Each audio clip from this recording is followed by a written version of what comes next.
o'clock, I would like to open the planning board meeting of February 6, 2018. For the record, we are recording for the minutes, and LCAT is also recording. Is anybody else in the audience recording? Okay, thank you. And first order of business is a 6 p.m. public hearing for an amended special permit for Fugasia located at 621 North Main Street, East Long Meadow.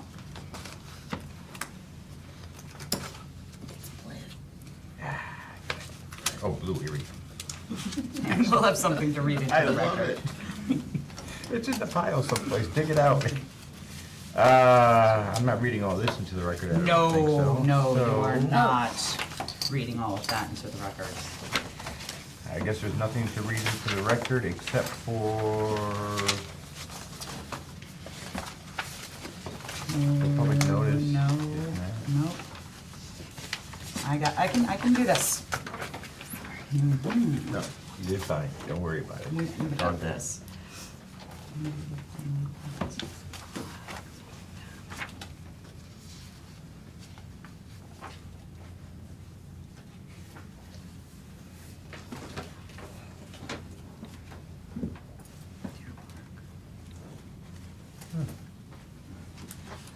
Well,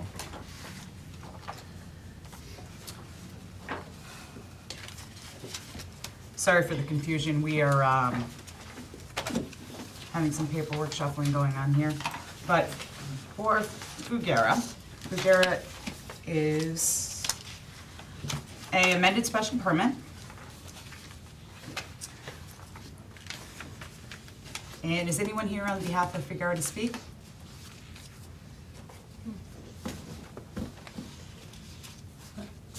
No? 621 North Main? That is correct.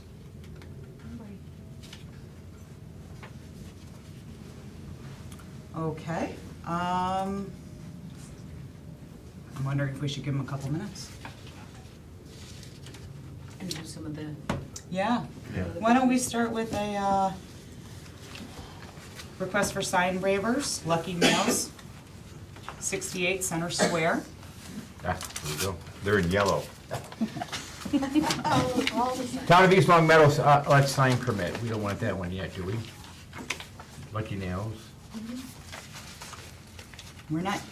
We have a very organized assistant tonight who has color-coded everything for us, and we are not used to this, so my apologies. Lucky Nails will be in yellow. Yeah. And here, why don't you just trade? Yeah, that's Oh, you sign have it right permit. here. Yeah, but it's sign permit. Yeah, and that's what we're doing. Oh, I Request thought you for said signage. special permit. Okay, great. Town of East Long Meadow sign permit application dated January 2nd, 2018. Business name and address is Lucky Nails and Spa, 68 Center Square, East Long Meadow, Mass. Business owner's name and address is Tong 2, 81 Birch Avenue, East Long Meadow, Mass. Property owner's address is East Long Meadow, Center Village, 40 Island Pond, Springfield, Mass. Contact person and telephone number is listed here. Total square foot proposed sign is 36 square feet. It says here it's a freestanding sign, 11 feet above the ground. It also says attached to the building, so that conflicts with each other. I'm assuming this is attached to the building, but they have it checked as Yes, freestanding that would be- and, yeah, they have it checked as freestanding and also attached to the building, it can't be both. So it's attached to the building. Yes, because I see here there's only, a it is picture attached of to the it. building. yeah. Projection, if any, from the building is 4 inches. The sign is permanent, it is illuminated. Number of proposed sign is 1. Total square footage is 36 square feet. The application has been signed and dated, and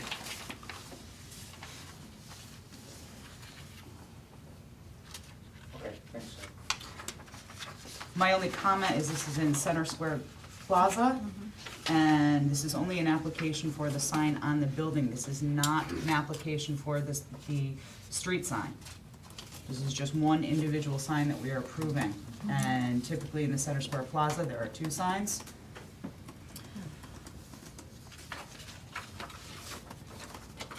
So in approving one sign, do I hear a motion? So moved. I'll second that. Any further discussion? So the owner of the plaza would have to come in and do the second sign request? It's the directory signs. The pylon Yes, sign out by the pylon. front. This is the one actually on their building in front of Right. the business. Yeah, I could see that one, that's what I'm thinking. So there's a motion and a second. Yep. Motion, hearing none, no further, motion is approved. Those in favor? All those in favor? Aye. Aye. Next. Yeah, no. And I didn't see anybody new walking in, so we have till 6:15. We have a request for sign waiver, TD Ameritrade, 32 Center Square, Unit 20D. Okay, Town of East Long Meadow sign permit application dated January 5th, 2018. Business name and address is TD Ameritrade, 20D, 32 Center Square. Business owner's name and address is TD Ameritrade, 20D, 32 Center Square. Property owner's address is East Long Meadow Center Village, LLP. Contact person is, and telephone number is listed here. Square footage of proposed sign is 31.7 square feet. It is not a freestanding sign, it is attached to the building. The height above the ground is 12 feet. There is no projection from the building. The sign is permanent, it is illuminated. Number of existing signs is 1, which is being removed. The square footage of that sign is 25.8 square feet. Number of proposed sign is 1. Total square footage of proposed signs is 31.7 square feet. Total square footage of proposed and existing signs is 31.7 square feet. The application has been signed and dated, and the estimated cost is $6,000. Okay, so we have a request for signage in the old Scott Trade, also in the Center Square Plaza. And again, this is not one of the directional signs, just the building signs. Do I have a motion? So moved. I second that. All those in favor? Aye.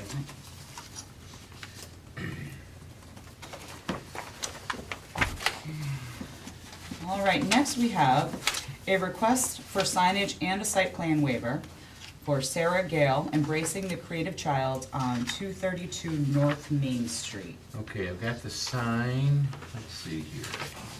So first we should start Whether with you the request a sign. waiver Yeah, the from your source. sign. Yeah, there's a waiver behind the sign request, it's just one page. Oh, it's attached. It's not No, attached. It's not attached. You wanna read the sign, I can find. That's it. Read the sign.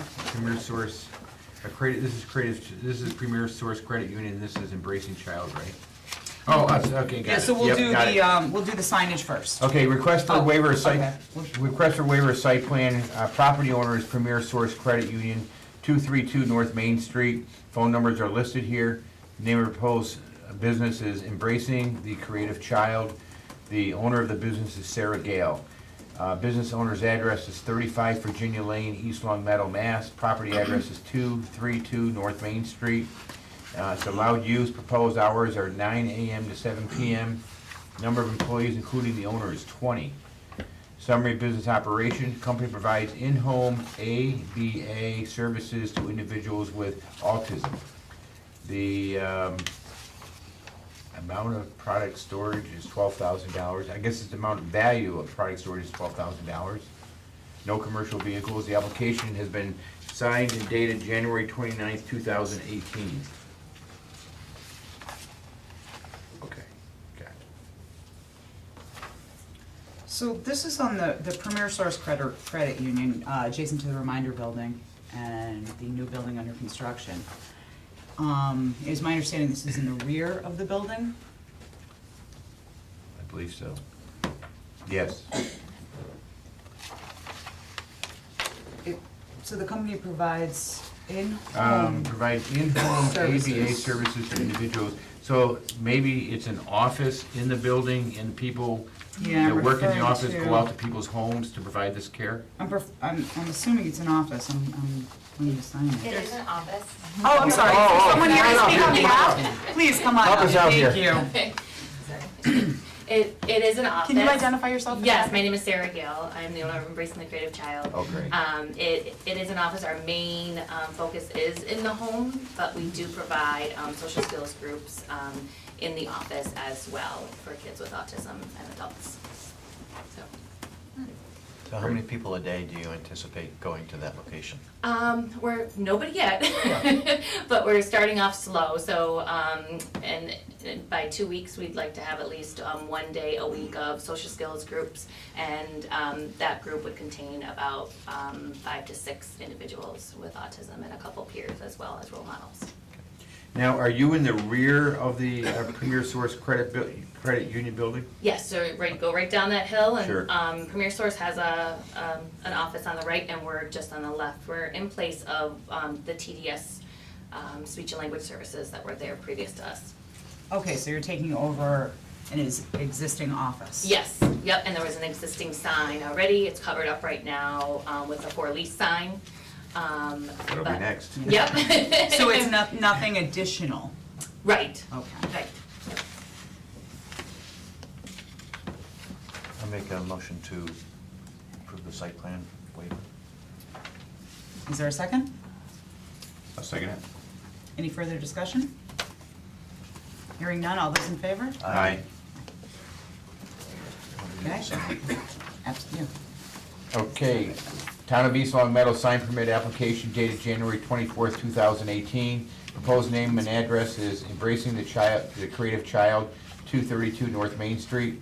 Business owner's name and address is Sarah Gale, 35 Virginia Lane, East Long Meadow, Mass. Property owner's name and address is Premier Source Credit Union, 232 North Main Street, East Long Meadow. Contact person is Sarah Gale. Phone numbers are listed here. Square footage of proposed sign is 9 square feet. The sign is freestanding. It is not attached to the building. It's 24 inches above the ground. No projections for the building. It's a permanent sign. It is illuminated. Number of existing signs is 2. Total square footage of existing signs is 18 square feet. Number of proposed signs is blank, but that must be 1 because that's why we're doing this application. Total square footage of proposed sign, I'm assuming, is gonna be 9 square feet from above, that we read here. Total square footage of proposed and existing signs is 18 square feet. The application has been signed and dated, and the estimated cost is $175 per panel. There'd be 2 panels needed, so 2 times $175, and a signed affidavit is attached.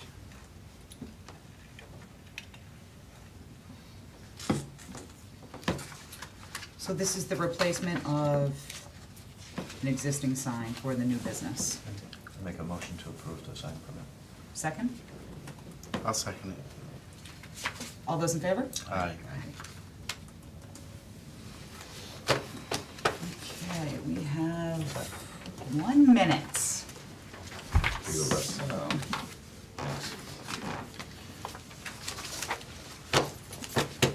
let's take a 1 minute,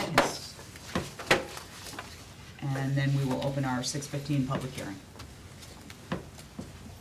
So just for the 6 o'clock hearing, so we didn't hear from the petitioner when there were countless requests for continuations.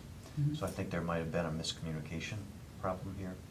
So instead of probably opening the hearing, do we just take a vote to Well, we have to open it to continue it. continue it? Yeah, and we have already opened it. Okay. We read it in, what we had, so at one portion of tonight, we will make a decision on that. Okay. But yes, Good. absolutely. Yep. Okay, I have 6:15, and we have a public hearing with a special permit amendment. Actually, I apologize. There was going to be a public hearing for a special permit amendment for Pride Gas Station Incorporated, located on 3 North Main Street. That has been continued, so that will not be going on this evening, so we will not be opening that public hearing tonight. So while we have a little bit of time here, let's keep moving on with the next, which would be a site plan waiver request for Robert Smith, Victorian Construction LLC, located on 64 Woodbridge Drive. Waiver of site plan review, property owner is Robert Smith, 64 Woodbridge Drive, East Long Meadow, Mass. Phone numbers are listed here. Name of existing business is Victorian Construction LLC. Owner of business is Robert Smith. The business owner's address is the same, the property address is the same. Proposed hours of operation, not open for business at the property. So, home office. Number of employees is 1, including the owner.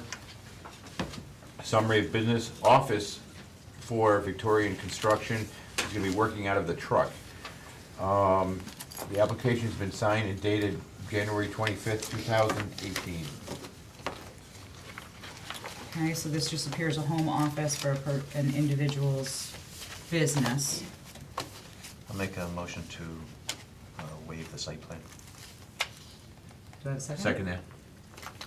All those in favor? Aye. Aye. Next, we have a site plan waiver request for Robert Silva, Commercial Appraisal Services located at 264 North Main Street.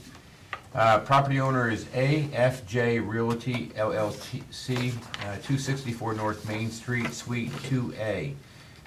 Phone numbers are listed here. Name of proposed business is Commercial Appraisal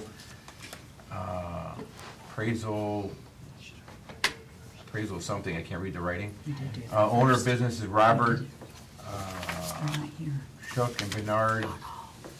It's hard to read this writing. I'm gonna guess and say Demir. 264 North Main Street, Suite 1, East Long Meadow. Property address is the same. Proposed hours of operation are 9 to 5. Number of employees is 2. Data's last parking plan is not applicable. Summary of business is commercial appraisals. The application has been signed and dated January 25th, 2018. I'll make a motion to approve the waiver of site plan. Is there a second? Second it. All those in favor? Aye. We have a typo on our agenda. And at this point, I would like to open a public hearing for a zoning map amendment for a rezoning of 5 Revere Street. Is there anybody here to speak about that? Ooh, could you come forward and state your name and address for the record, please?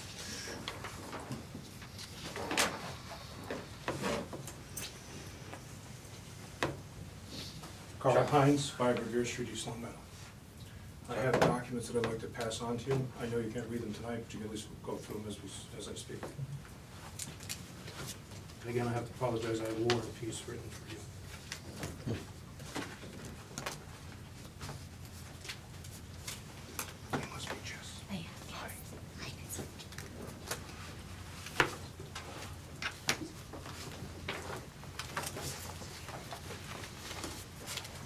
Thank you.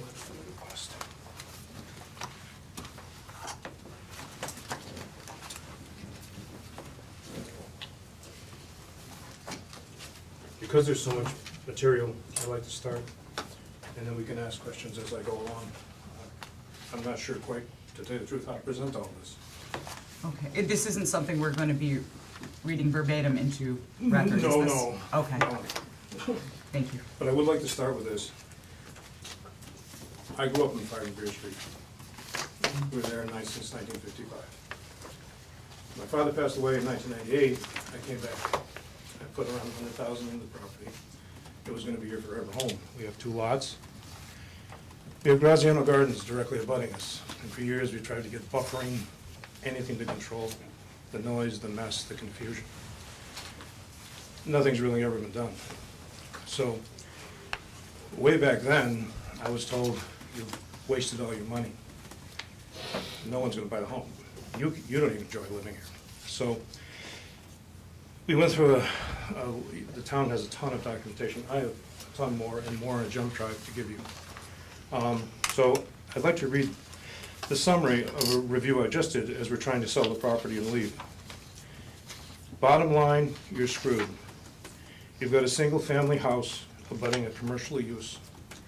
And I think if I can connect to a network to show you, I think you can see kind of what we've gone through. The documentation that you have will also show that. We also have multiple businesses operating around us. There's at least 2 operating across the street. I have pictures of their newest endeavor. We have Wilson's Construction down the street from us, enormous construction company, parking lot in the front. There's 2 houses, well, there's now the third because they've rebuilt the 296 Elm Street. So for us to be able to sell our home, you've got to convert it to business, because no one is gonna buy that house. And when I think you see the evidence that's here, I think you'll agree with it, that it is now only a business. You couldn't possibly do anything that is just strictly the residential. This is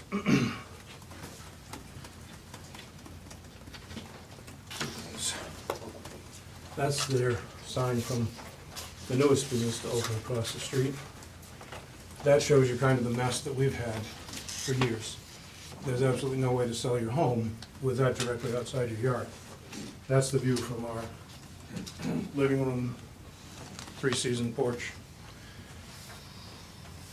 When I look at this, I've asked the town multiple times for documentation regarding the business that opened.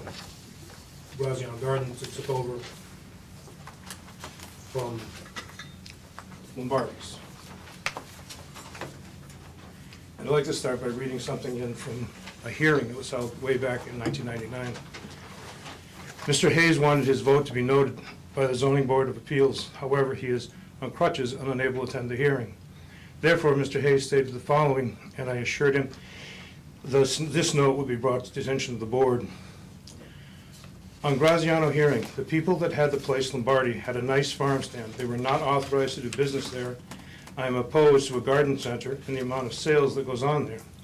The business is too big for a residential area and not fair to the people of East Long Meadow. So that is what was read into the hearing. I got that under a Release of Documentations Act. You have all of this. I filed suit because the town wouldn't do anything in December 9th, 1999. The town met. The town was served on the 10th, I was told, my attorney, Michael Pill, on the 10th of December in 1999. That same night, the planning board and attorney, Donahue from the town council, met with the Grazianos, entered into a contract, and circumvented everything. Assigned positions where people had signed asking that the business not be allowed to expand their parking or use Revere Street as an access egress to Graziano Gardens. Because I had a 5-year-old son, it's a constant raceway between trucks, tractor trailer trucks, dump trucks, customer traffic. They ignored all of that and went and entered into a contract with them. Michael Pill dropped our case and ran away, didn't even want his last check. Disappeared, told me never to contact him again. When he started this again, I was working for a law firm at that time. They came in and they looked at it to see what could be done. And a friend of mine who has since passed looked at it, said this is a piece of cake, because there's no permits, there's no nothing. There's no parking plan, no site plans, no nothing. So, as he started into it, the Grazianos, and you have these documents enclosed in that packet. Mr. Hines, may I interrupt you for Sure. a moment, please? I do want to make you aware, because I know Yeah. you have a lot to say, and we're very interested to Right. hear what you have to say. But tonight, we are only a 4-member board. Okay, So we are more than apt to hear what you want to do, but it will be up to you if you'd like to continue till we are a 5-member board. Would you like to move forward? Or would you like well, if I have to continue do it with all 4 of over us? again? No, you would not have to do all over again. Okay. You can either choose to continue tonight or continue your public hearing to a later date. Wish I'd known this ahead of time, because we've got hearings posted and everything else, and that was the other thing, is that in that package, you'll also see that all the hearings and everything have, and there's actual documentation in there as well. It's too bad that, the town lost a tremendous employee in losing Robin McDonald, but she would have been able to testify to a lot of what's gone on because she had personal experiences with it. The problem is, all the Graziano stuff, when they had hearings or whatever, it was only posted in the town hall. Well, I don't leave Hartford till 5, 6, 7, 8 o'clock at night, so I had no access to know what was being done at any time, and you'll, But right now, yours has been publicly posted, so I would like to extend to you that courtesy, that option. If you would like to move forward tonight, or if you would like it to be postponed when we have a 5-member board. when do you anticipate having a The five-minute board? next time we will not be the February 20th meeting, it will be the first meeting in March.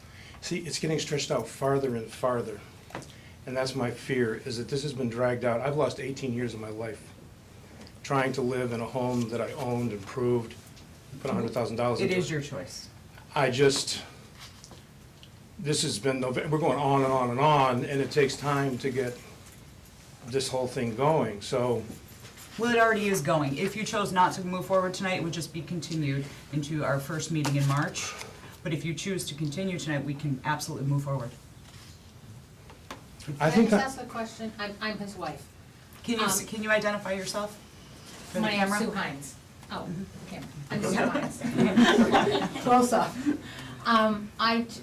What's the ramification if we do it in front of 4 people as opposed to 5? Who's this 4 fifth votes to 5 person? votes. That would be our acting chair, George Kingston. He is away on vacation. Pre-planned, has been for some time. So if the vote came down pretty much unanimously, then it wouldn't really matter too much, but it could come down 4 to, or Correct. 3 to? Yep. Okay. Or a tie Or a tie. with 4 members. and then what happens there, it's frozen, or do we go back and do this again A when tie there's? would make it not pass. It wouldn't go any further.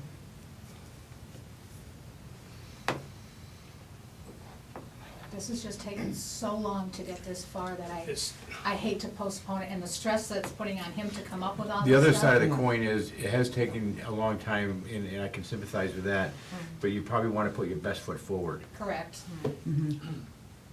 But the decision's up to you, though. I'll tell you what I'm gonna do. Let's hold off till we have 5. Okay. And then I'm gonna give you this material to look at.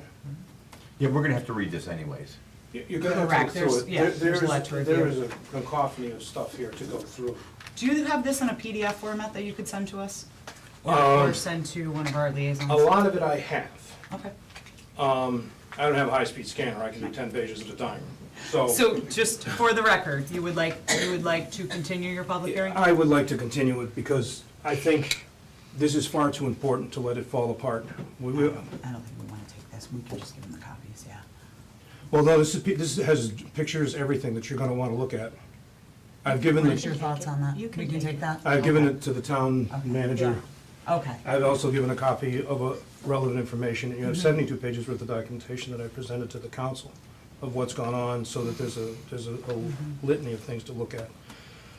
So let's put it up on the next meeting, and please get in this, The next meeting, there will still only be into 4. March. Oh. So it will be March, the first week in March, So it'll be, all right, but there'll be Which- 5 then, correct? which will be, right now, will be March 6th. Okay. We go to the 6th?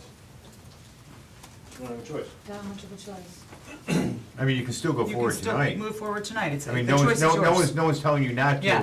We're just making sure you understand what your options are. So the other piece of it is that it's assumed often that a 5th member that's missing can sort of review the tape and all of that, but you have to have adopted the Mullins rule in the state of Massachusetts, and the town has not adopted that. I did the research on that yesterday after talking with Larry. Larry and I did speak of that last week, Yeah. yeah. So the 5th member couldn't come in 2 weeks from now and say, I'll listen to the tape and I'll be caught up and I could vote on it. The 4 members that you have here listening to it would be the only ones that could vote on it. You wanna hold to the 6th? I'm torn. You've put so much into this and you know what you're doing. It's entirely up to you. But keep in mind, what you just gave us to read, we can't read it right now anyways. So it'd be continued. Odds are we're going to I continue it really think anyway. you should look at that. I really think, I feel that due to the documentation and the in-depth documentation that you've given us, it would be in everybody's best interest to continue it till the first week in March. the let's 6th. do that then, because I think you need to really look at that, look and see what's on that jump drive. So I would like to make a motion to continue this public hearing till March 6th at 6 o'clock. Do we have anything at 6? Have we set a time for the continuation of Pride yet? Of Pride? No, I don't think there's a time that's been set, Okay. so. You want to go in right off the bat, 6 o'clock? We'll off, right off the bat on 6 o'clock on the 6th. March 6th at 6 PM. And also my website, investigateeastlongmeadow.org. What you don't see there, you can see all. Okay, right now, we're gonna make a, we're What I'm gonna saying, stop if taking you- any statement from you, and we're gonna make the And then continuation. as you go along, you can see what we've gone through and why it has to end. I've already had one heart attack. I don't need another one from trying to continue to do something with a house that I've been told repeatedly, you can't do anything with it, not as residents. Unless you want to give it away, and I don't. All right, we'll see you on the 6th. Well, thank you very much. Thank you. Did you vote on it? Vote to continue. public Do I have a motion to continue the public hearing to March 6th at 6 PM? So moved. Second. All those in favor? Aye. Aye. And 6:30, we have a public hearing. We have, it is 6:30, we have a 6:20 public hearing, sorry we ran a little late, for a site plan review to Sudoku LLC, 482 Deer Park Drive. Sudocor, excuse me, thank you. Ready to go? I said it right all week long. Sorry, do I have anything to read? Do we, Oh, Is that in sorry. front of the other thing? No, then I can grab Here. the pen of it if you're. There you Yes. go, perfect, you're doing awesome, Yes. The East Long Meadow Planning Board will hold a public hearing on February 6, 2018 at 6:20 in the school committee conference room located at the high school at 180 Maple Street, East Long Meadow, Mass.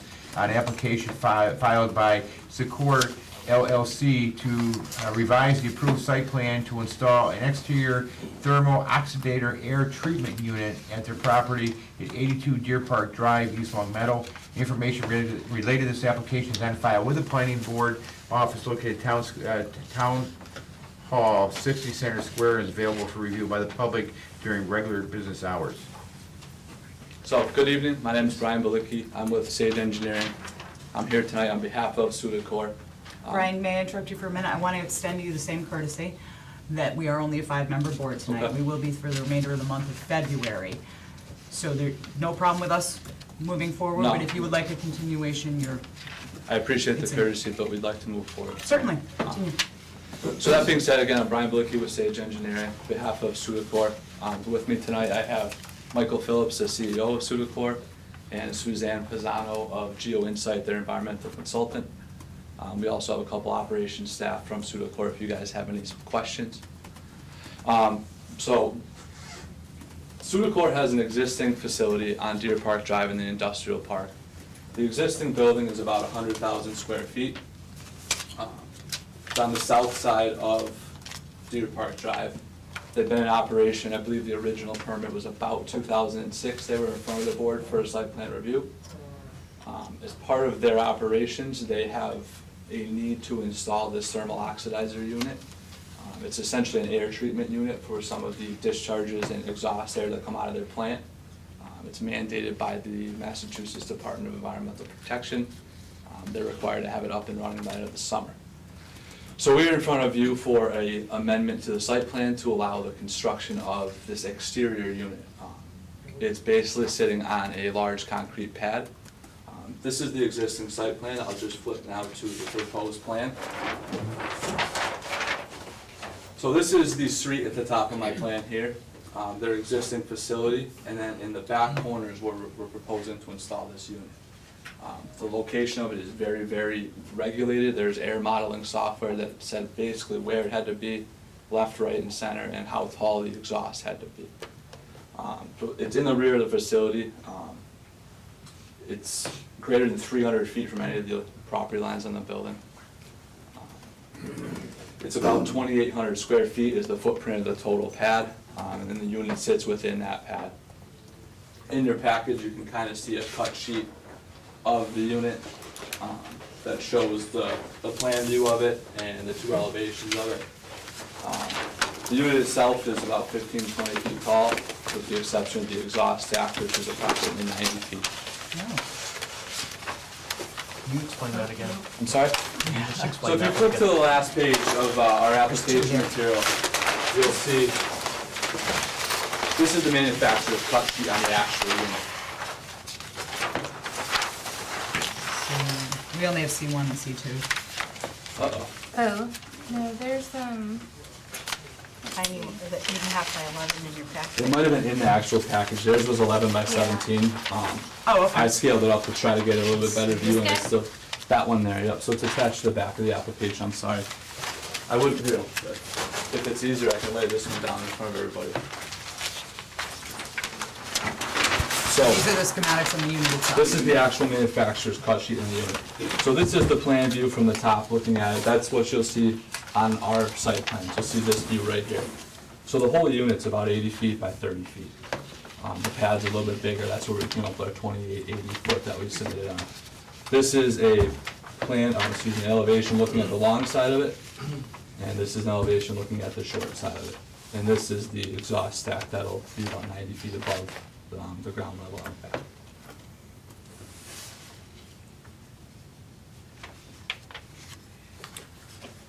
What does this thing do? Yeah. I'll looked it speak up in, online and it I'll was speak in generic terms, and then if you have any specific questions, I can get Suzanne involved. But basically, it is an air cleaner. It takes the discharge air that comes out of their process line and essentially burns it. For the record, can we identify what it is that is done there? What's being manufactured? Yes. I don't even I'm want Mike to. Phillips. Your question was? What is being manufactured in this facility? We make furniture laminates. We provide the decorative surface that we sell to people who then laminate and make furniture from it. So we're providing a decorative overlay to our customers. Something like these tables. This A veneer, yes, the veneer almost. essentially. It's laminate, like he says, the top Right, of the yeah. table. They print the pretty picture that people make this, but You also have do you also have a facility ongoing in Agawam? We have a printing facility in Agawam. It's a different process, but part of the same overall product. It's printed in Agawam and it's treated in East Long Meadow. Thank you. And this is required by The state of the Massachusetts. state of Massachusetts correct. to be installed, erected by July, June, end of June. 2018? Yeah, so that would, it's pretty much the only reason why we're trying to put a concrete pad in February. Why the and height? March. The height is a requirement of the air modeling software to reduce the discharge levels to the required minimum. Suzanne, would you like to speak a little further on that? No, you said it exactly. It's basically, they have very sophisticated software that models the amount of particulate that comes out of the plant, and then the manufacturer tells them how much this machine reduces, and therefore how tall and how far from the building the stack needs to be, to meet all those thresholds that the state requires. Is there any way in the world you can make that a little bit less than 90 feet? They don't want it that tall, Or but a lot that, less than 90 feet? We don't want the facility there. We're building this because the state of Massachusetts requires it. And wind shear has been taken into effect, and I mean, we're with the birds. It's not gonna fall over. that's my job, to make sure it doesn't. I'm a civil engineer. You don't see this guy anymore. No, this has been fully planned and engineered. This is not the first time.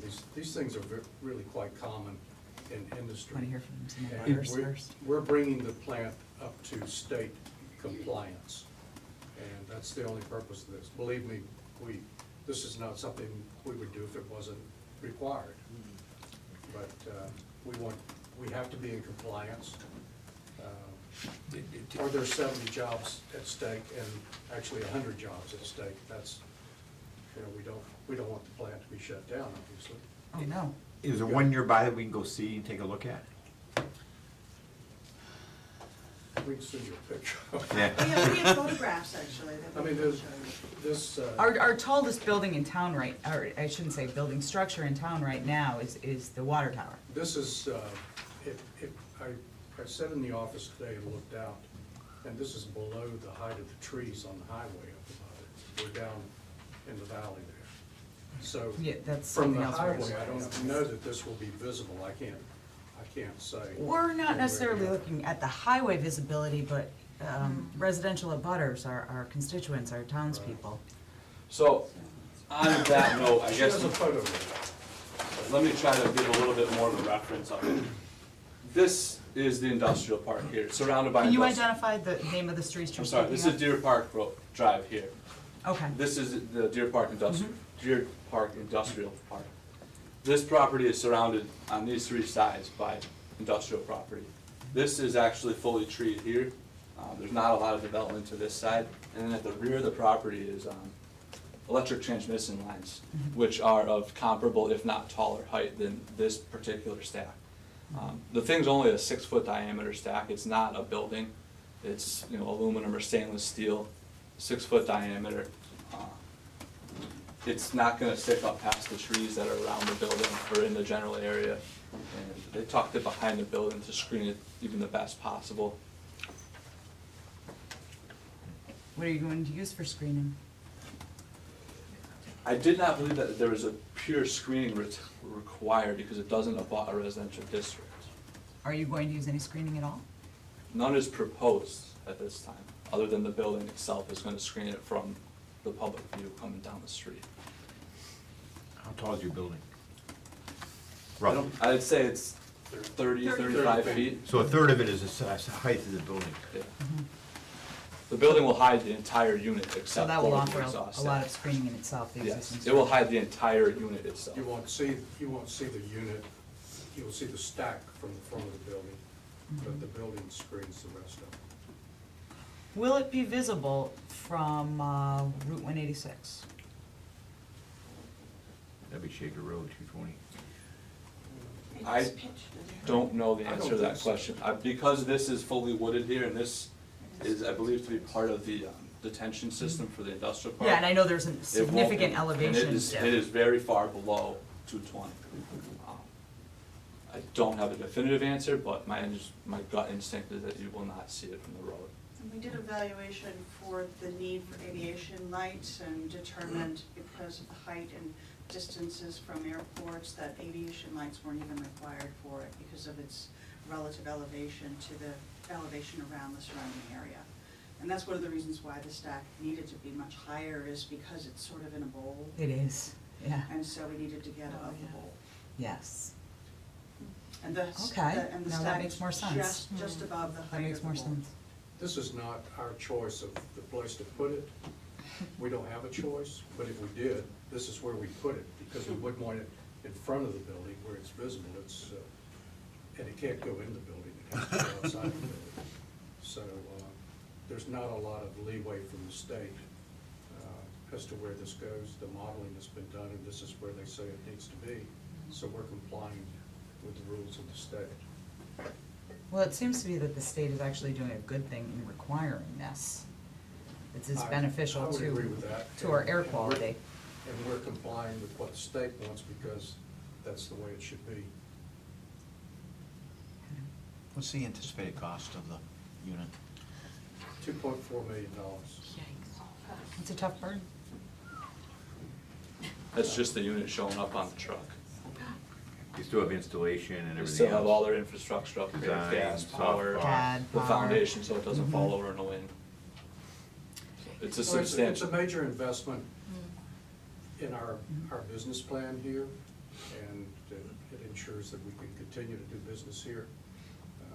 The facility's been in existence since, since 2006.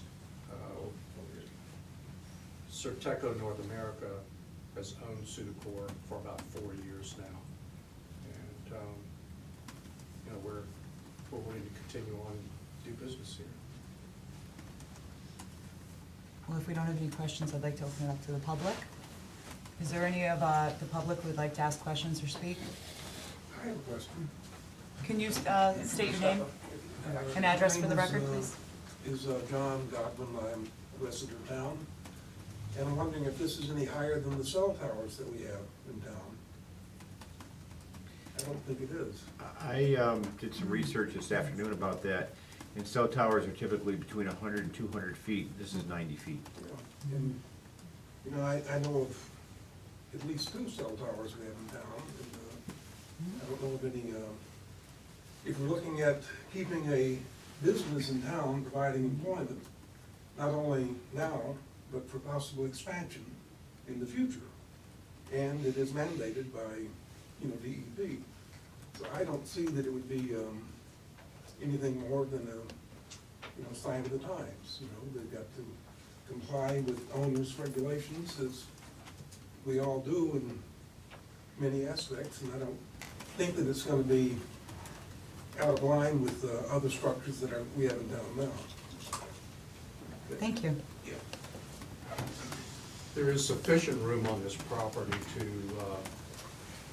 to theoretically double the size of the manufacturing plant, so it's not like we've maxed out the property or anything like that. No, it's a great property. You guys are working at maximum capacity. We are happy to have you here. Thank you very much. Yes. Ralph Page, 306 Prospect Street. I'll help you out, Don. Thank you, Ralph. Ralph Page, 306 Prospect Street. I'm just curious, the 90-foot section of the chimney, what color is it? Are they gonna paint it to try and blend in a little bit better with the trees, or is it gonna be a shiny stainless steel sticking up out of the middle of the area? Thank you. Thank you. Anybody here can answer that? Well, Put I that wouldn't in want the to paint journal. it blend in with the trees, because there's no trees right there next to it. I would say blend in with the sky would be a better choice, and it's a little bit gray today, so why don't we choose that as a color? Because, honestly, I hadn't thought about that, but we're not looking to build a monument here. We're looking to build something that is in compliance, and that when you drive through the area, you don't even notice it. And this will be sticking up behind the building. It's down in a valley. I think unless you're coming down into the industrial park, you wouldn't know it was there. And to some degree, most industrial parks, you'll see some sort of stack that comes out of some sort of building. So I'm giving it to you in layman's terms. I've got the scientist here, but maybe it's easier to understand. So I hope that answers the question. It does. I just know some cell towers and all now are being built in such a way to blend them in, and that was my only question. No, I don't think it would be something that stands out. Like, we don't have any plans for a neon sign with our name on it. So, Any other comments from the public? Okay, right now I'd like to close the public hearing, bring it back to the board. So I have a question. So we just approved, I think the town council has approved the old package machinery property. So how far is your property from the rear lot line of, do you know what package machinery property is? I apologize, I don't. So do you know where Lennox is? On Chestnut Street? Chestnut Street? Lennox is over, They would be here. 3.5 miles. Yeah, quite a distance, actually. I don't even think we're in the same neighborhood as Yeah. my picture Lennox tool. Yeah. It's, Same neighborhood, but- yeah, you would have Industrial Drive separating it. And all the buildings on Industrial Drive, and then you'd have another block of land, and then you'd have this industrial park. Quite some distance. Is it distance? That project. No, it's okay. Yeah, okay. That's all I had. Thank you. I don't have anything. You know, it's unfortunate that they have to do this, but I certainly understand why they do. I don't think it's gonna be a nuisance to anybody. And in light of that, I think probably something I would move forward with. I would agree. It's a big burden to bear financially, to have to comply sometimes, but I think it benefits the company, the employees, the air quality, and the landscape, and the elevations are conducive to something higher, I do feel. Not higher than 90. Not higher than 90, no. don't worry. We'll be out there measuring. So do I have a motion? To close the public hearing. I did close the public hearing. Brought it back to the board. Okay. Do I need to do that again? Yeah. You did make a motion. Oh, I did not. Close the public Do I have a hearing. motion to close the public hearing? So moved. All those in favor? Aye. Aye. So I'd like to make a motion to approve the application to amend the existing special permit for Sudacor. I'll second it.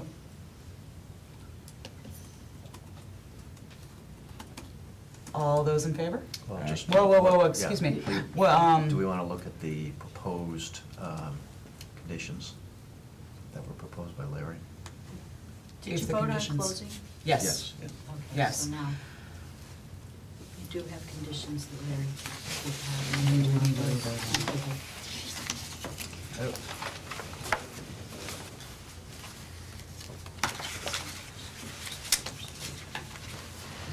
Yeah.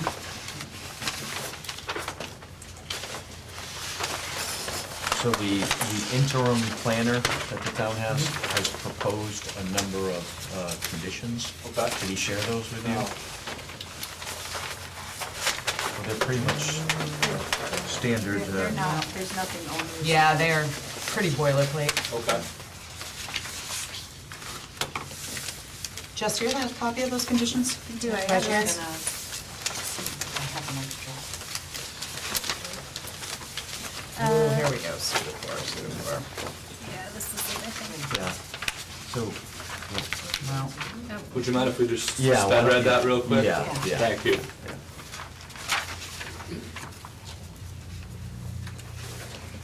why weren't those not given to them prior? Why wasn't that given to them prior? It's not usually. You don't get the conditions, and then you might not wanna. They're not usually given. These are very to the applicant. Oh, I thought that was stapled to this. Yeah, no. Should they, They should take able to have time to review it? I disagree with that. Oh, okay, you're right, it wasn't.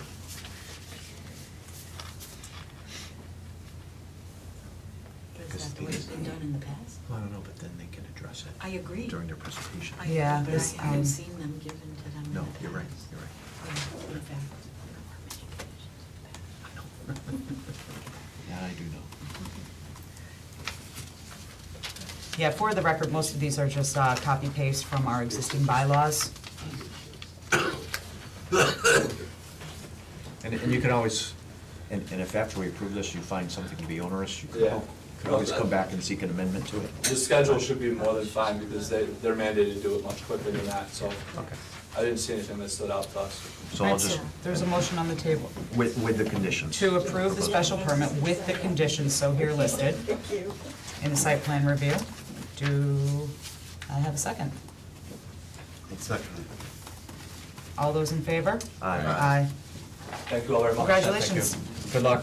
Thank you very much. Yeah. It's a big nut. Yeah. Yeah, they should have those. I agree. They should, I yeah. was They really saying, should. I don't think they have it. Yeah, they should. Thank you, thank you. I was under the assumption that they had them, Give those to Justin. But I agree. We should give along with this. any applicant the Yes. courtesy. Thank you. Okay, so it looks like we are pretty good with public hearings, so let's continue with our regular agenda. And next on the list is we have a site plan waiver for Robert Silva, Commercial Appraisal Services, located at 264 North Main Street, East Long Meadow, Massachusetts. And that waiver is, It'll be yellow, and I think it's on the floor, commercial approval. Oh, did you do that?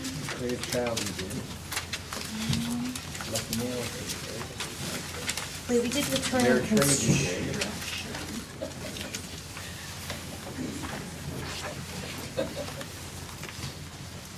Sorry, which one are we on? Silva, Commercial Yeah. Appraisal Services.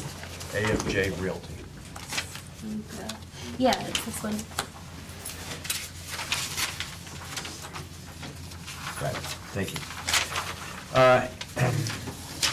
East Long Meadow request for waiver of site plan review. Property owner is AFJ Realty LLC. Owner's address is 264 North Main Street, Suite 2A. Phone numbers are listed here.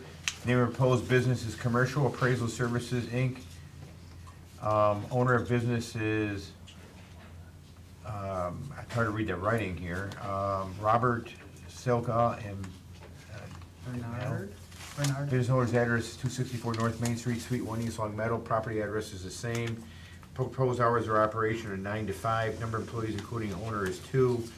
Summary business is commercial appraisals. The application has been signed and dated January 25th, 2018. So this is an existing office at 264, which is a existing office building.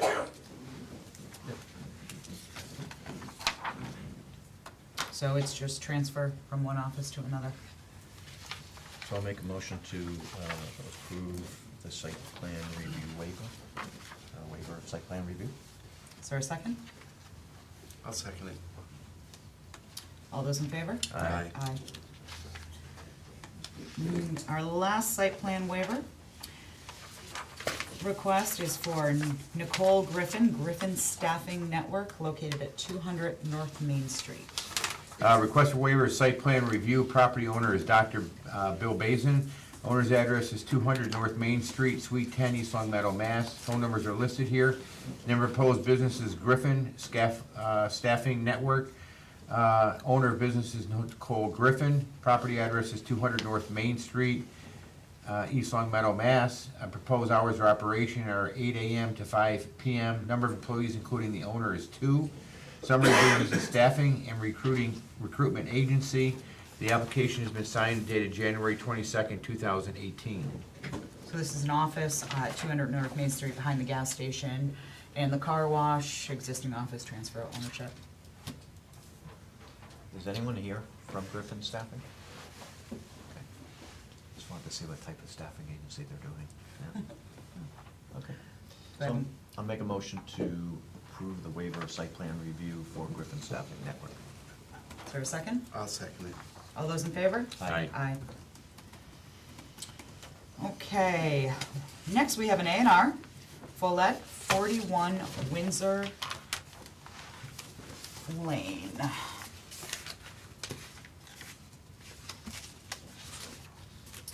Is there anyone here from Follett who'd like to come up?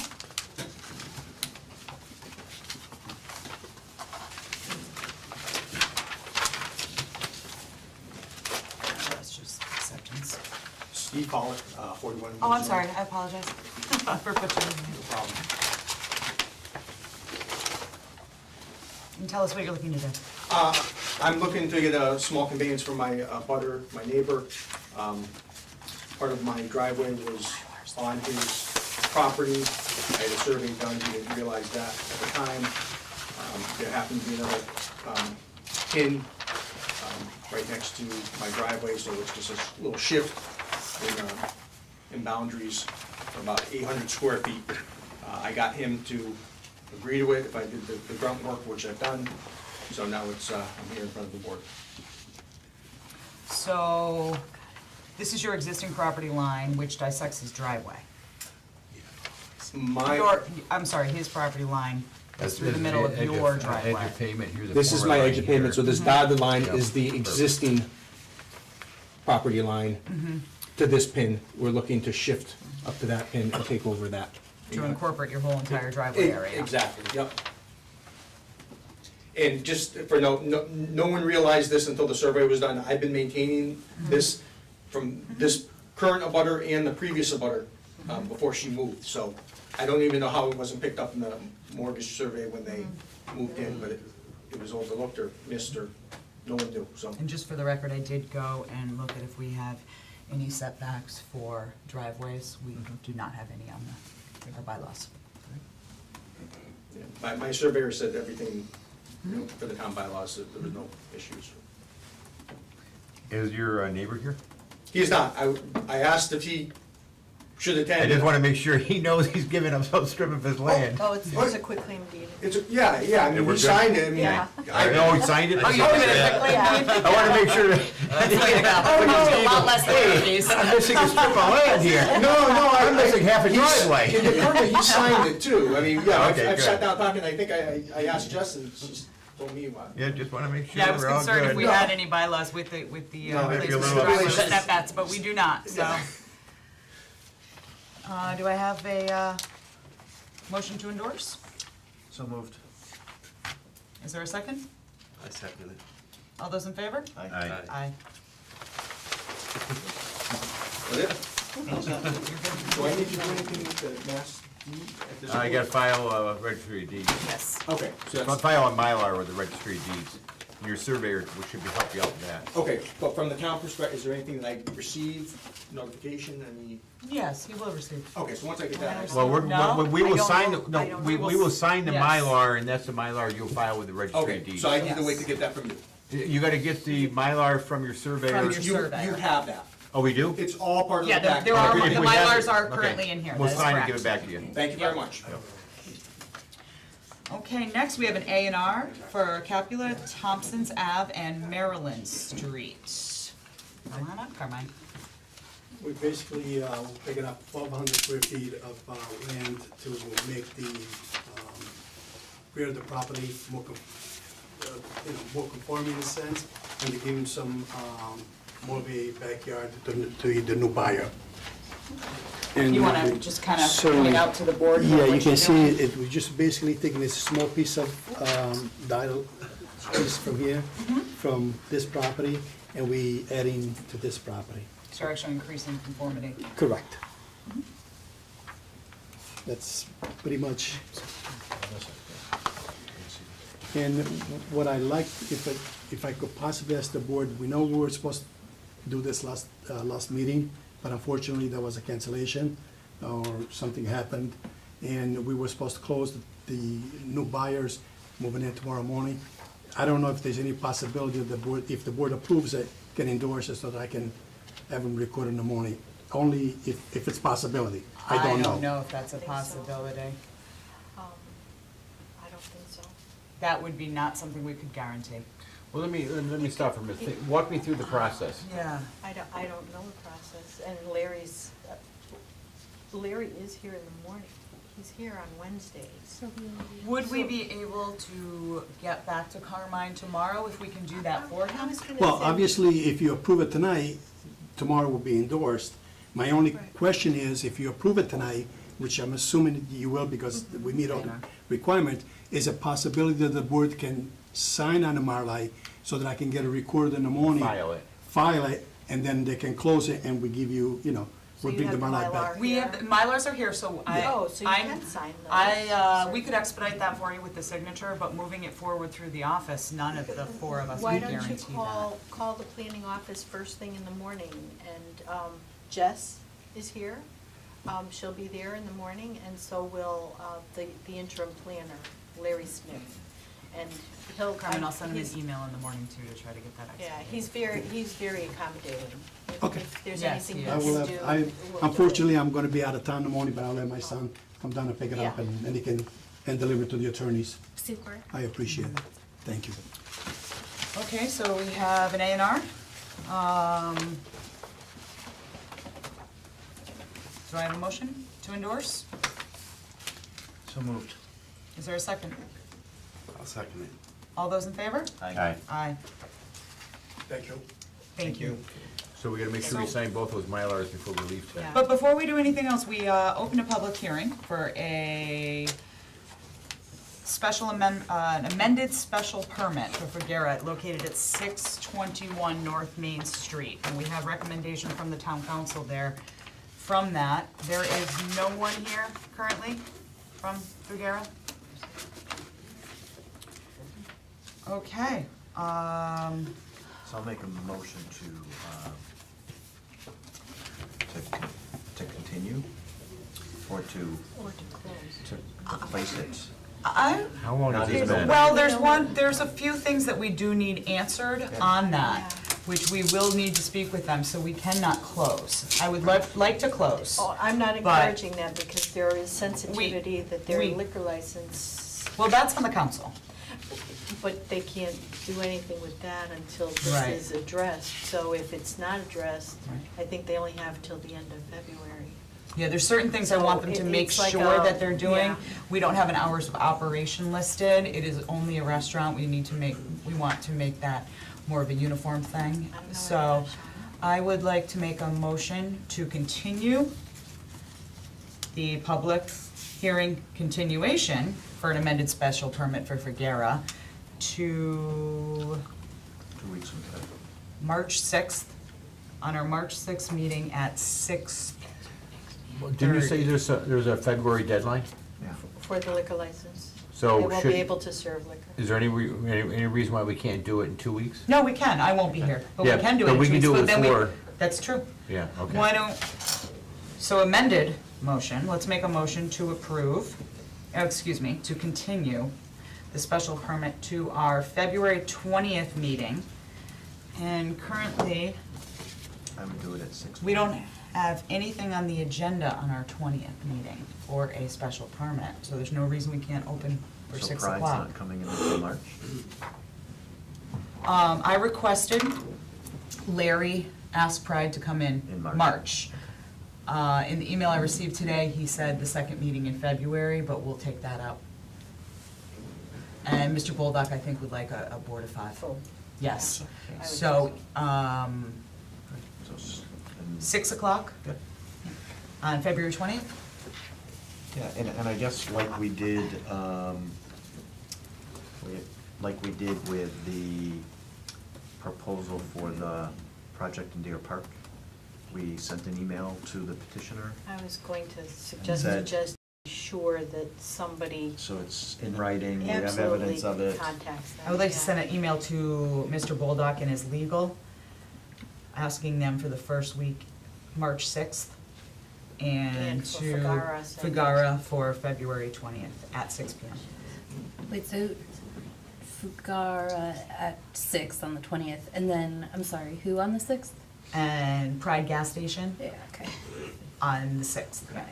And they'll be in So 6 Pride is PM. March 6th, Fugera is February 20th. February 20th. And I guess if you would share with our acting chair, a copy of the email before you send it out, because I want to make sure that that we put in there that you were scheduled for a public hearing on your amended special permit on Tuesday, February 6th. No one appeared. This is for Figara. Figuera, yeah. This is your new date, this is your new time.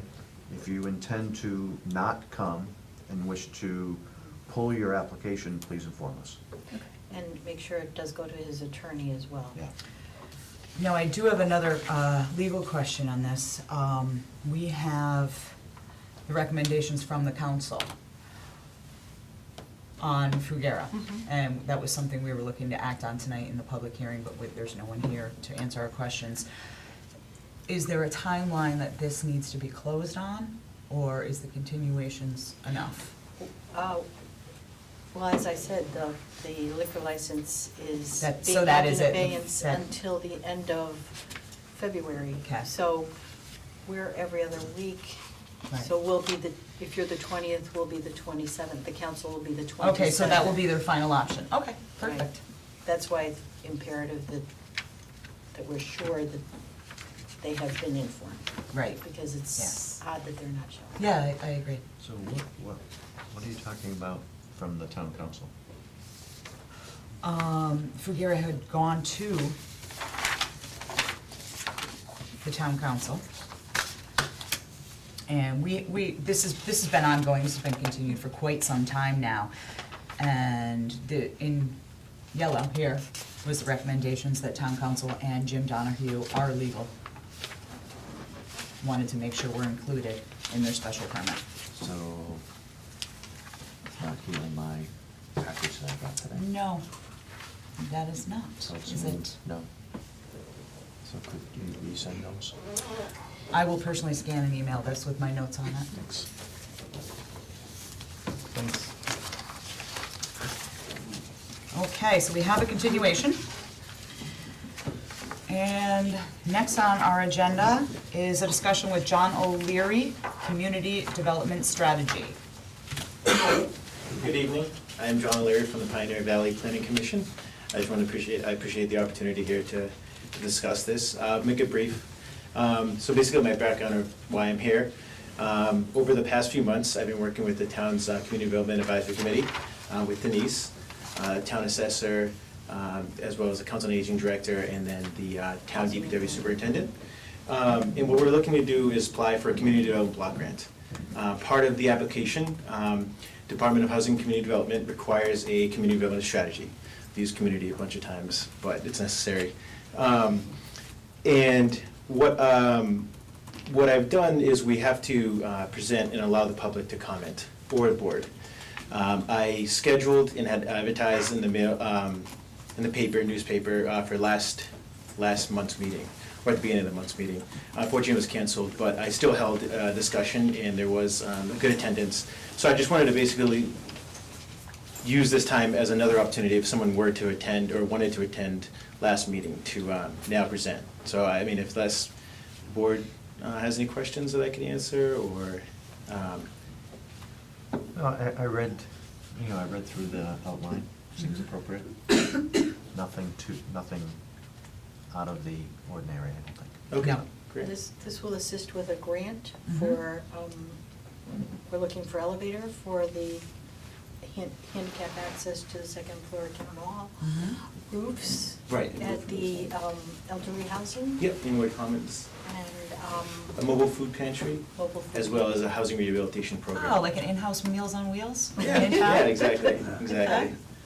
So I forgot, I should have said what the strategy is for.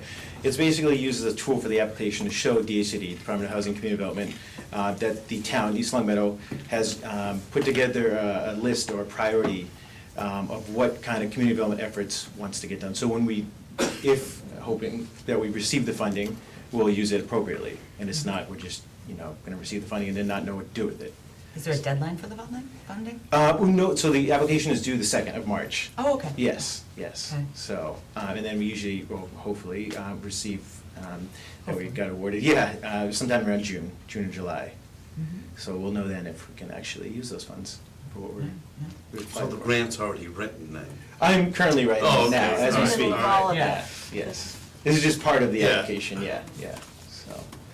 Yeah, if there's no questions, then, I have a question for Denise. So, the 2 years prior to the change of government, the Appropriations Committee and then town meeting approved funding for renovations to Town Hall. Correct. With the third step being the elevator. So the town council didn't take the last step to appropriate money for the elevator? We did not, because we had asked for it in a grant last year as well. So, Okay, thank you. we're looking for it for free if we possibly Sure. can. Yeah, I do remember now that Russell said that, it was the Thank you. handicap accessible. What's the dollar amount?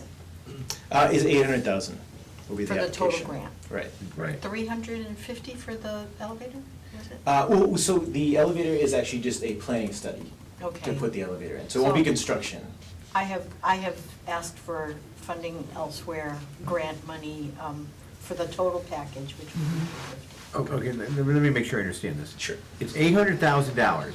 Right. And that doesn't include the elevator, that just includes a study to see if we need an elevator? Correct. The We're study gonna is. spend $350,000 on a study. But yet we know we need an elevator. Right. But we still have to study. No, it's not, it. it's actually the design. Right.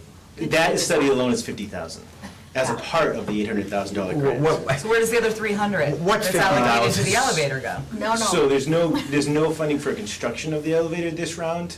So there's 4 different activities within this one grant application, Right. totaling $800,000. Okay, So 50,000 is going to the planning study.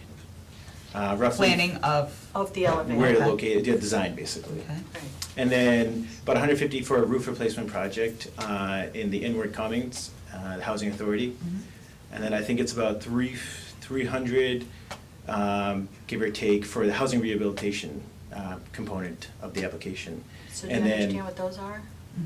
And that'll be about 15 units. So you apply for the program, and there's individual homes, it's mostly single family, that people can use to, upgrade their roofing, their siding, weatherization, bring any electrical or plumbing up to code. And that's done by individual homeowners. So about 15 units of that. We'll total that about 300,000 or so. And that money can come back to us after. Right. If not applied for.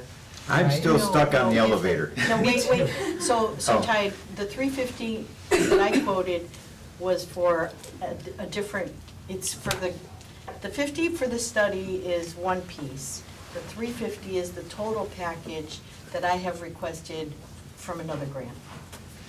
Okay, so let's say hypothetically, Missing okay? some math here. Hypothetically, you spend $50,000 to design and plan for the elevator, but then you don't get the other $300,000 to build it. Then the town likely will be funding it. We'll probably It'll bond be it. a, You'll probably bond it'll be a it. capital Okay. project. So the project will go forward This money will. regardless of it'll who be- pays for it, so the $50,000 is not being wasted. Oh, absolutely No. not. No, Okay, not I at just all. want to make sure. Tide, I would never waste 50. I'm not saying you would. I'm not implying you or anyone else would. I just want to make sure nothing's falling through the cracks there on that 50 grand. Well, it all does sound like it's money well spent, Okay. or potential to be well Right, spent, right, yes. exactly, Yes. exactly. John, thank you All right, thank you, very I much. appreciate that. Oh, I'm sorry, Ty, did you have No, another I'm question? good. I think you've heard enough from me tonight. I'm sorry I raised the issue. No? We're sensitive about that handicap accessible elevator, but thank you. All right, next we have Heritage Park Plan, the East Long Meadow Recreation Commission speaking with us. Is there anybody here for that? Yes, we are. Thank you, John. Just waiting for 1 second left, something left in the car, not that we didn't have enough time to get. I thought you guys were sleeping by now. Getting close to it. I'm Kevin McLaughlin from the Rec Commission, 5 Taylor Avenue, East Long Meadow. Waiting for Tom Kay to come in, who presented, we did present to that meeting that really didn't happen, that we were just talking about. We did present to George, and he enjoyed it, so we figured we'd give it to you since he's not here. So we have done a... Thanks, George.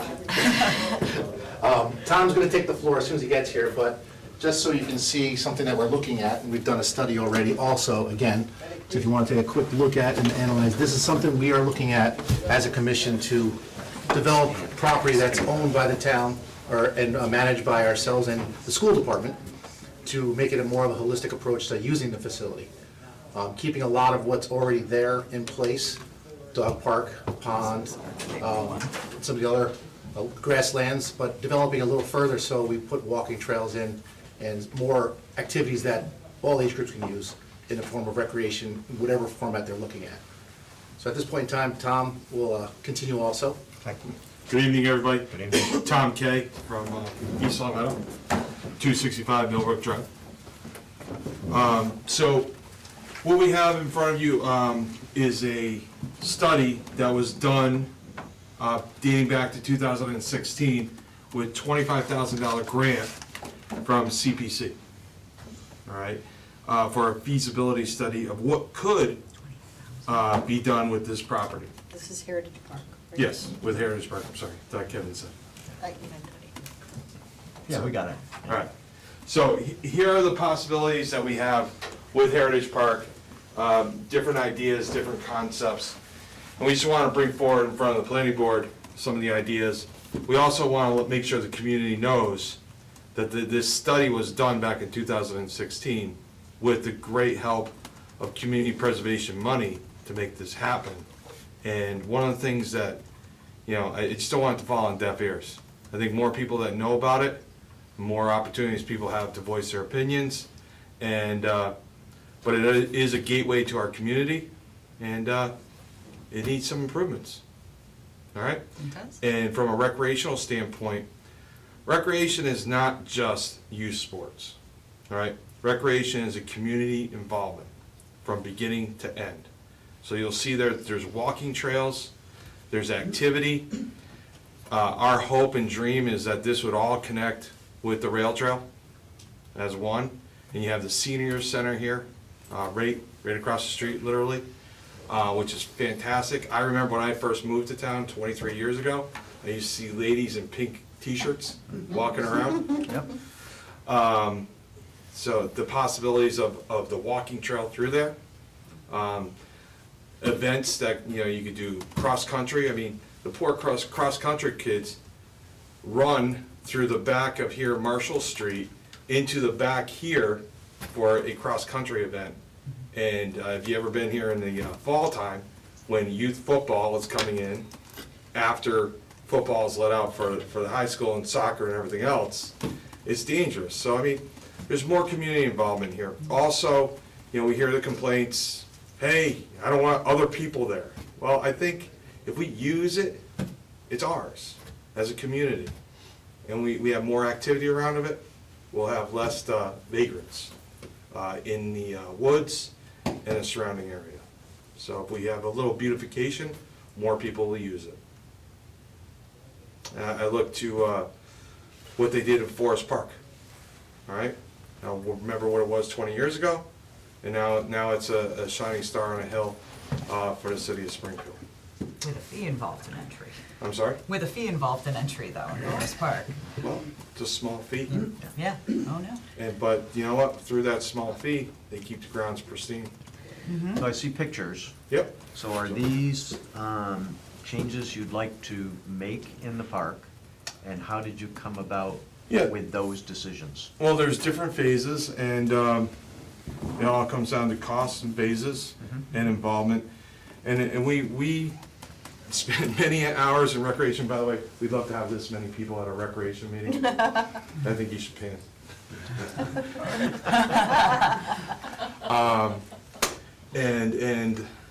Part of these decisions were done by recreation, involvement, previous recreation, a more comprehensive look at recreation as a whole, all right? What's the estimated cost to do this? I'm looking at the site plan here, it's pretty aggressive. I mean, you've got a lot of site work that has to be done here. There's multiple phase process.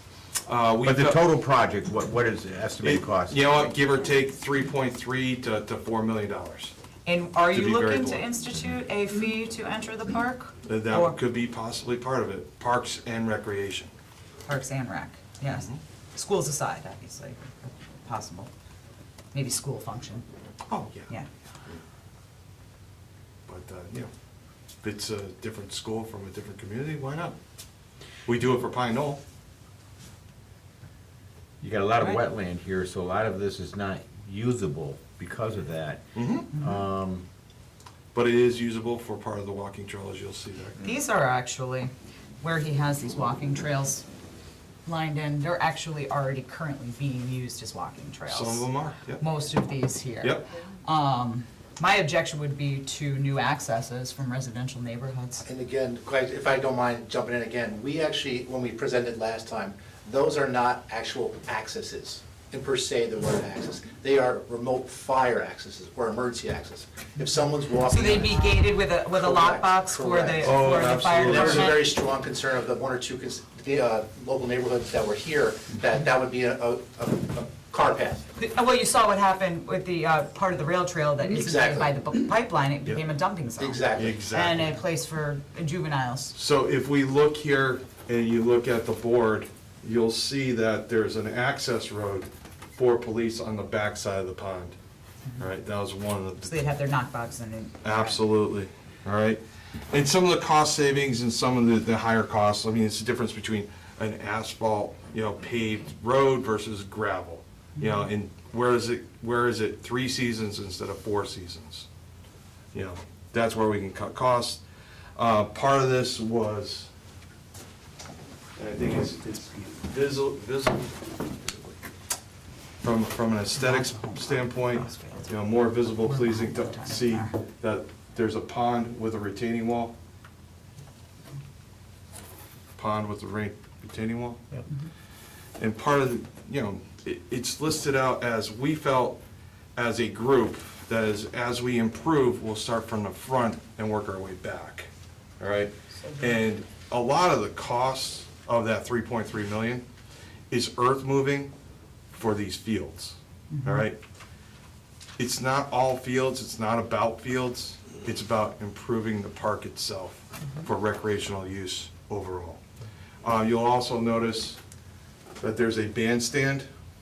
So if you look at that, you'll see there's a bandstand on the back side of the pond. So, I mean, for us, we feel that recreation is not just sports, it's drama club, activities, concerts, more community involvement. All right? So you'll see there's the existing baseball fields already there. You'll see that there's the existing playground, but there's an addition of basketball courts. And the reason why we want community involvement is That's what- You know, not everybody's gonna want the same thing. But that's moving the dog park, by the way, dog park still stays. And you'll see that there's additional parking, and we know that CPC money can't be used for buildings or facilities. But, you know, I think as we progress along, you'll see that there's a nice hill for potential sledding. If you've gone up there and walked around the outskirts of it on the hill part, it has a nice look down, nice overlook, so. Is the multi-purpose field, you're gonna hope to turf it, like the high school? We would love to. All right. But that's above and beyond the Yeah. 3.3. Well, you know, you know what, I take a train into New York City a lot, and I have to tell you, I'm along the rail, and like if you go by They're all turfed. several towns, Yep. they're turf, and they've taken a bad piece of land that was nothing, and they turfed it, and now they have more activities on it. I coached sports in this town for a few years, and Pine Knoll was the venue that I coached at. Oh, And so you had without little being, kickers. without being turfed, the fields are in utter disarray. Yep. And dangerous. Weather hurts. And Very- dangerous. Very dangerous. The other point behind the beautification of the pond and the retaining wall and things like that, I spoke earlier at the last meeting.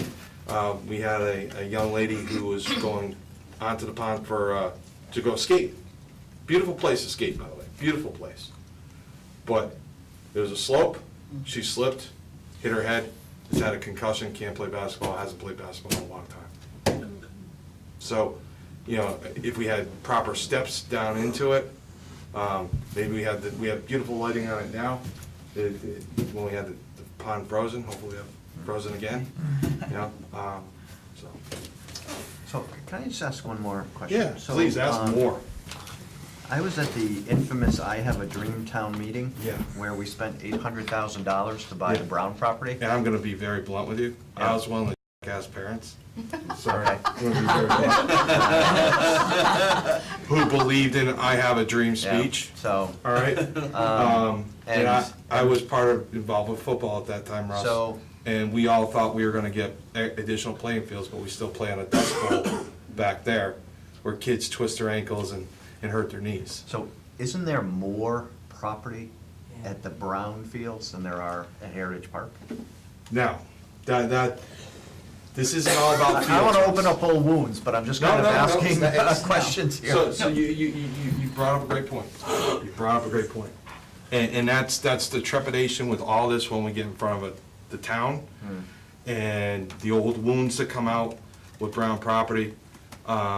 We're told that there's wetlands here, wetlands there. One of the recreational, committee's dreams is to actually have a splash pad there, have an open skating rink where the barn is. Yeah.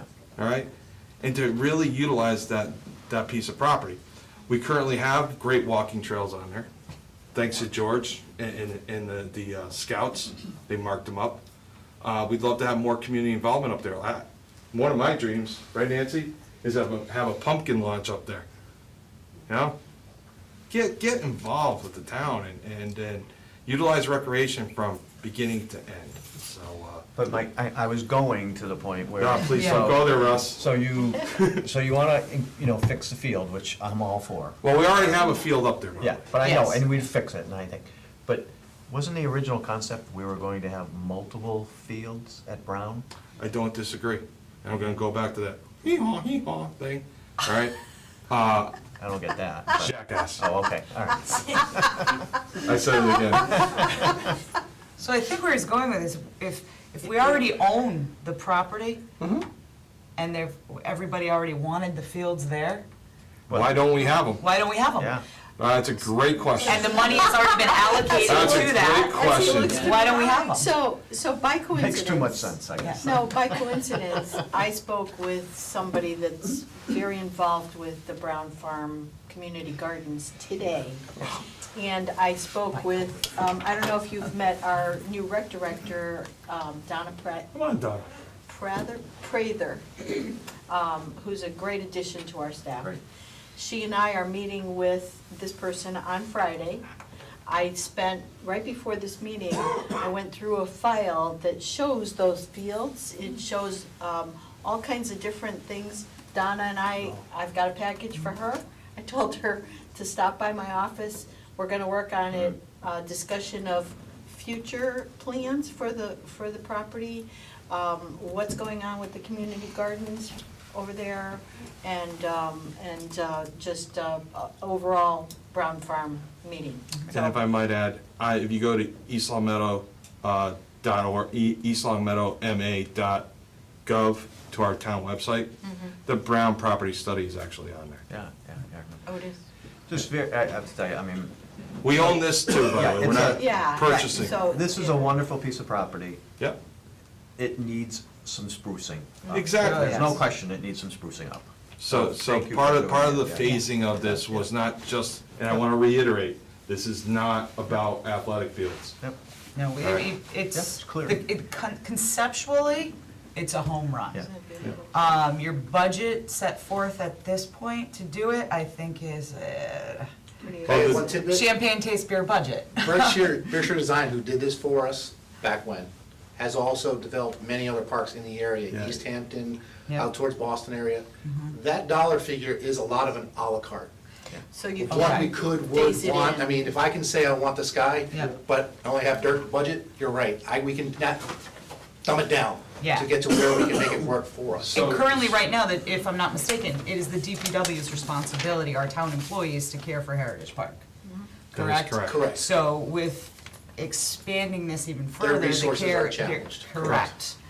So, Well, we also looked at that too, and in Agawam, there is a program that they have with a couple older gentlemen who maintain the park for tax rebates through the town. there's So still there a is fee involved, options. you know, they're There getting is rebates, minimal, so but there's they're money. correct. There is options to do that at a minimal. I think it's a also. great idea, but I don't see us being able to do that without either having a membership or a fee. If, Not that any of us want to spend any more money than we have to, but I don't see this without something like that. Right now, as What it part do stands. you not see? All of it, all incorporated together. Everything that I see on this, I don't see being able to do without So. some kind of the- revenue These into are the town. the plans, and they're in different phases. So if you look at the library, there are all the costs associated. And if you, for example, you know, there's drainage in here for $80,000, all right? There's a well for sprinklers. irrigation, all right?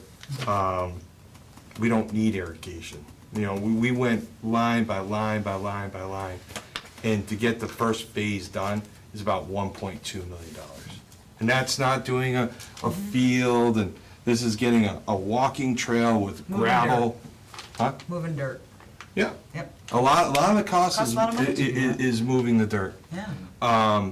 For example, the band shell is about $300,000. All right? The retaining wall around the pond is about $200,000.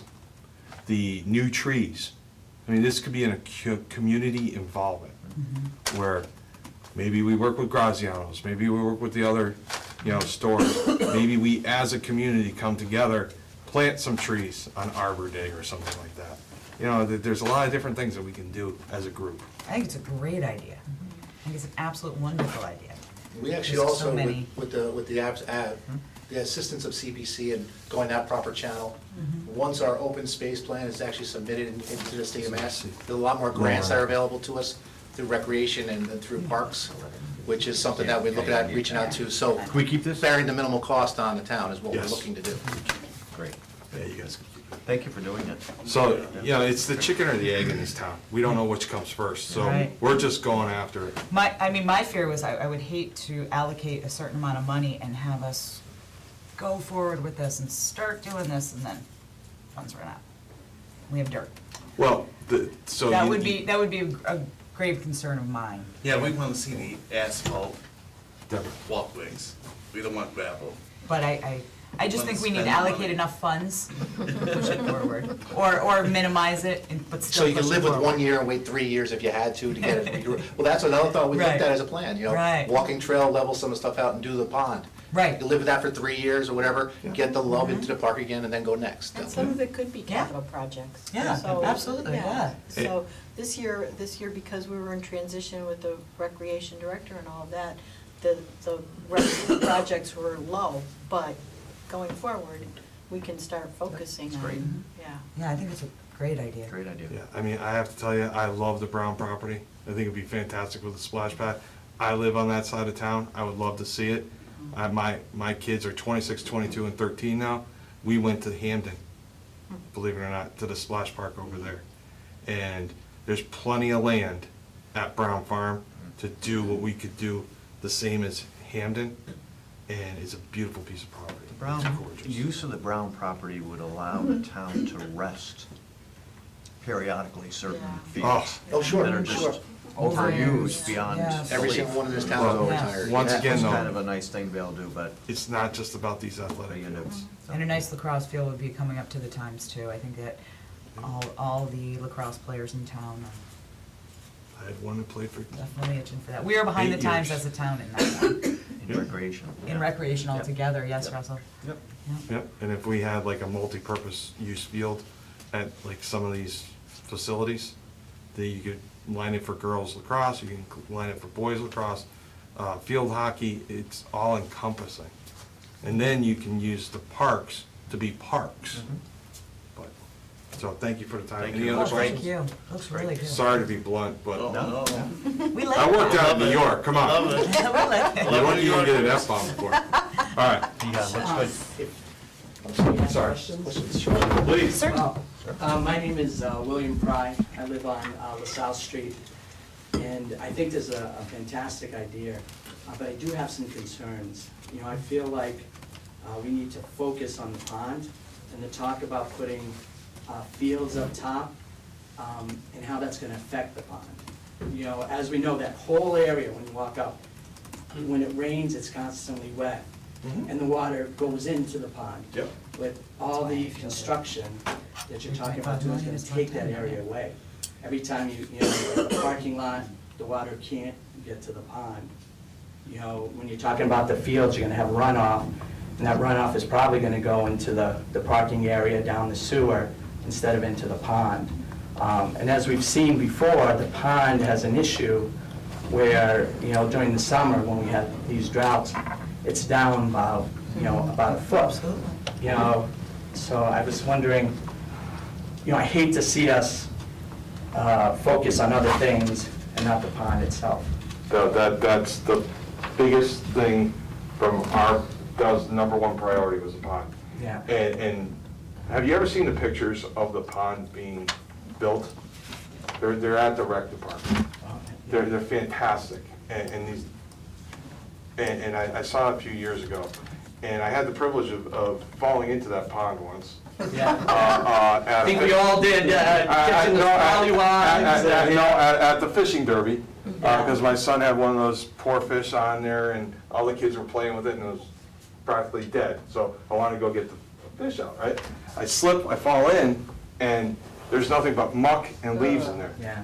So part of, the plan with the beautification of the pond is actually getting rid of the muck, which would actually enhance the drainage. Yeah, but what about that, like I said, that construction there, you're gonna lose that water. And that's the biggest issue.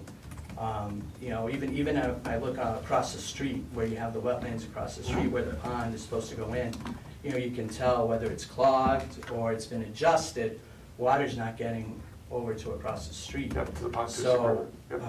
I know one of the biggest things, because I used to live on Gates, and at one time in the back on Springfield, almost connected to the park, it was all woods, it wasn't developed. And it seemed like we had a healthier pond then, we had a lot of oxygen going in, you had fish, you didn't have the die-offs that you had. But then once they put up those subdivisions, those houses, the pond lost all of that area. And it was a big notice, you can just see the difference. Well, we would love to have the fishing derby back, right? And we would love to have a better pond that could actually be stocked with fish that survive. All right, and that's part of the overall plan.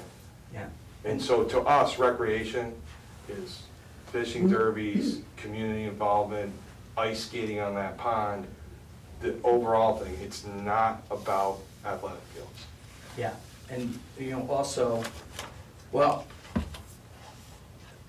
I guess also I want to say, I would imagine, I'm a teacher, another use that we could think about is to leave those areas as wooded and include the schools, you know, and have students come in, go into the woods. Springfield has a fantastic program called Echoes, where the students come out, I think it's 4th or 5th grade, a couple times a year, and using the Heritage Park in that way, I think would, number one, increase community because the kids are excited, the parents are excited, would expose them to the wooded area, to the place, to nature, doing all these different things.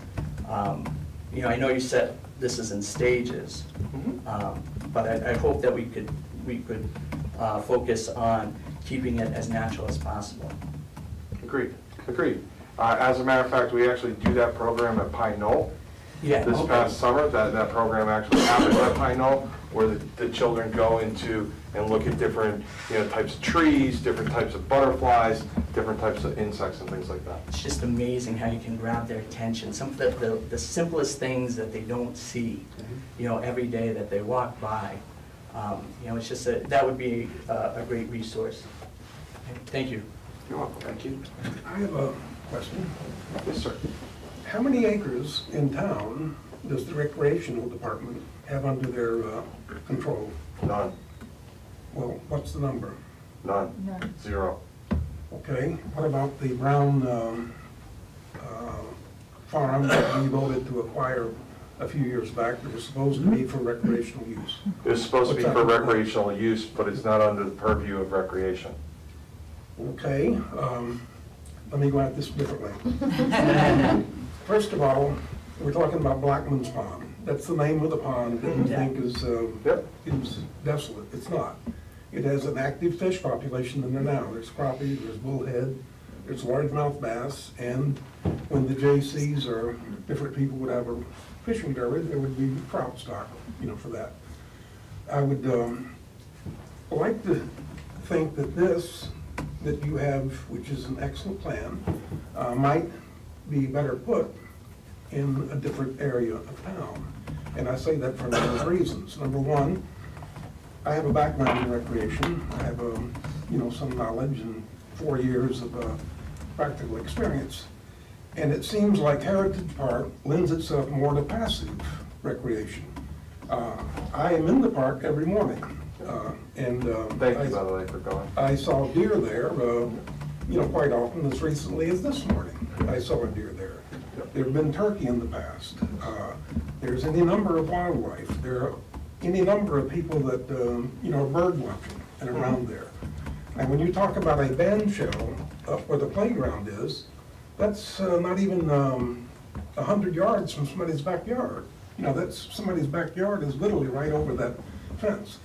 I don't see this as being a good fit for the Heritage Park area.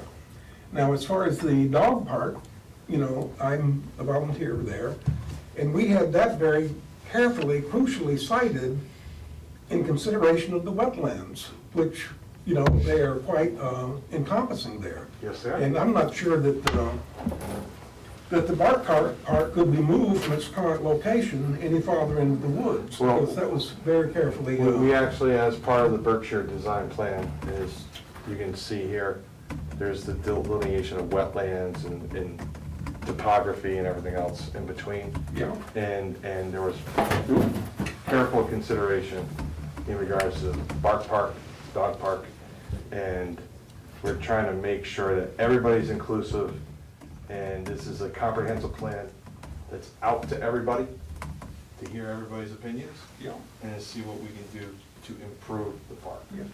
I think a lot of these things are a good idea.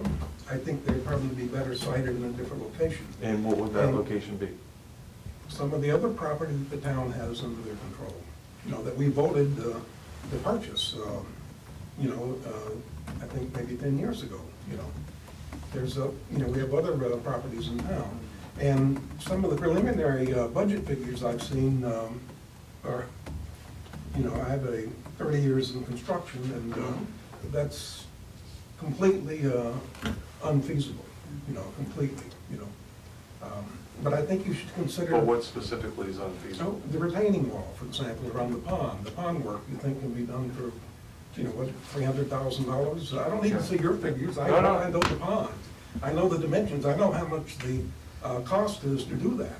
You know, These came specifically from part of the CPC money for the plan from Berkshire Design. This isn't me willy-nilly saying some random number. These are actually coming from people who build parks, who have a license to do this in the state, who have done it several different places. And I'm refuting that as someone who has a license, who's built many retaining walls, and those figures do not make any sense.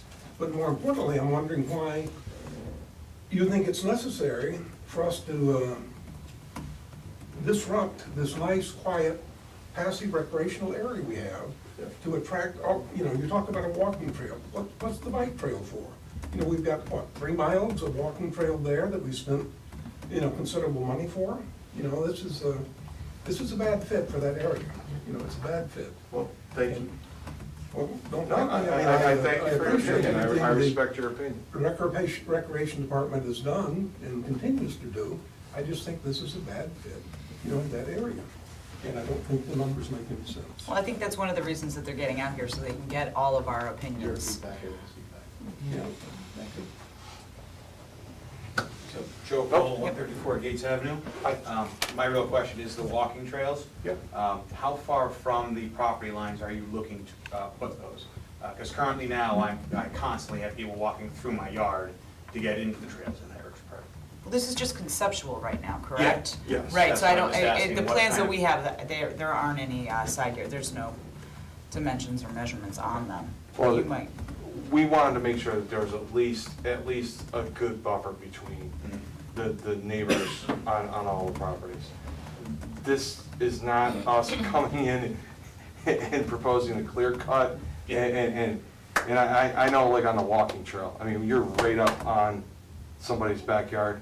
This was not the proposal. And by the way, the walking trail itself is not about being, it's not an asphalt, you know, driveway, okay? The proposal is, you know, crushed rock or crushed stones, right, with activity trails. So if anybody been in the backside of Mass Mutual, you've seen that they have activity trails and they have activity centers. That was our plan, to be able to meander through there, look at wildlife, look at the wetlands, do some activities, maybe go for a jog there, and connect it with the senior center, right? Because I mentioned earlier, you had the, I think it was Morning Glory Walkers, I think it was, yeah, all right, with the pink shirts. You know, right now, the rail trail does not connect over to the senior center. But I know that there's a plan to connect it all the way over to Westwood, right? And then you have sidewalk that can take you down North Main Street to the senior center. And if you walk across the street from the senior center at the light, you could connect into Heritage Park and walk through there, and you could have a nice walk. So, once again, it's just about regular activity in town. All right, I want to reiterate, it's not about sports fields. and this is just, I also want to say, this is just the conceptual. Yeah. This is not, there's not, will not be a Bobcat or a bulldozer in Heritage Park doing any of this right now. There was that concern about that buffer, so it wouldn't disrupt your neighborhood. Thank you. Are there any more comments from the public? Gentlemen, nice job. Thank you. Thank you very much Thank for you. sharing. Okay, I will not be here at the next meeting. I just wanted to touch base on one little thing. Larry had wrote down some zoning bylaw revisions, recommendations, that I'm sure George will talk with you about. One of them is sign permits, discussion on that. I have talked with Larry, I've not spoken with George, I've talked to Larry and I've talked to Mr. Duquette, our building official. And sign permits, this is my personal opinion, everybody is entitled to make their own. George will give you more information. I don't think they should come before the board, being that the building inspector is the one who enforces them, has to see them and has to interpret them. I believe, other people have a different opinion than mine. Mr. Duquette is on board with that, so you guys will, I just want to go on record saying that is my opinion, I'll stay with these enforcement. Fences, bylaw, or fences, we have 2 adjacent properties, they both have to be 5 feet off for their fences, it makes no sense. You have taken an area of grass that no one can even get a weed whacker in. So it only makes sense to change our bylaw and allow the fence onto the existing property line for, just for maintenance issues. And as far as the commercial vehicles, I'm gonna skip talking about that entirely and let that come before everybody on the 20th. Only because I do not have enough information about it to speak intelligently on it. So, it is with a great deal of pleasure that I'm going to move acceptance of the following meeting minutes, because they're on our agenda. So sorry, my heart just skipped. So, I would like to make a motion to approve the minutes of November 7th, November 7th. 2017. November 21st, 2017. December 5th, 2017. December 19th, 2017.